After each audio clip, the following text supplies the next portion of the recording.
కుర్మాకారం అంటే తాబేలు ఆకారంలో కోనేరు. ఓకే. ఆ కోనేరులో కూడా 7 జీవనది జలాలు తెచ్చి ప్రాణప్రతిష్ఠ చేశారు. ఈ క్షేత్రానికి ఎవరు వచ్చినా నీళ్లు ప్రోక్షణ చేసుకుంటారు. వాళ్ళు సమయదోషం చేసిన, మాట్లాడిన దోషం చేసిన, చూడకూడని చూసిన దోషం చేసిన, ఇంకా చిన్న చిన్న ఇక్కడికి వచ్చే ముందు ఇక్కడ నీళ్లు ప్రోక్షణ చేసుకుంటే అవన్నీ పోతాయి. వాళ్ళు పావనులు అవుతారు, శుద్ధులు అవుతారు. ఏమన్నా గ్రహచారం ఉంటే, ఏమైనా పీడ ఉంటే, ఏమైనా దోషం ఉంటే కూడా పోతుంది. ఓకే.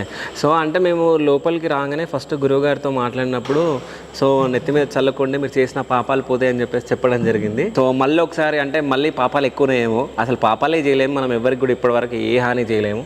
సో మన వల్ల మంచి జరగాలని నేను ఇప్పటివరకు తప్పిస్తూ ఉన్న నా శివ స్టూడియోస్ కూడా పెట్టింది కూడా జస్ట్ జనాల కోసమే. నేను ఏమైనా తప్పు చేస్తే, నాకు తెలియకుండా నేను ఏమైనా తప్పు చేస్తే ఆ తప్పులన్నీ అమ్మవారు మన్నించాలని చెప్పేసి సో అమ్మవారికి మొక్కుతూ సో నేను ఆ జలాన్ని నా పైన వేసుకోవడం జరుగుతుంది. ఇంతేనా గురుగారు? శుభం. ఇందులో ఎప్పుడు తాబేళ్లు ఉంటాయి. అవును, చూసాం మేము లైవ్ తాబేళ్లు ఉంటాయి, చిన్న చిన్న చేపలు కూడా ఉంటాయి. ఇందులో ఎప్పుడు తిరుగుతూ ఉంటాయి. సో ఇక్కడ ఉంది తాబేలు.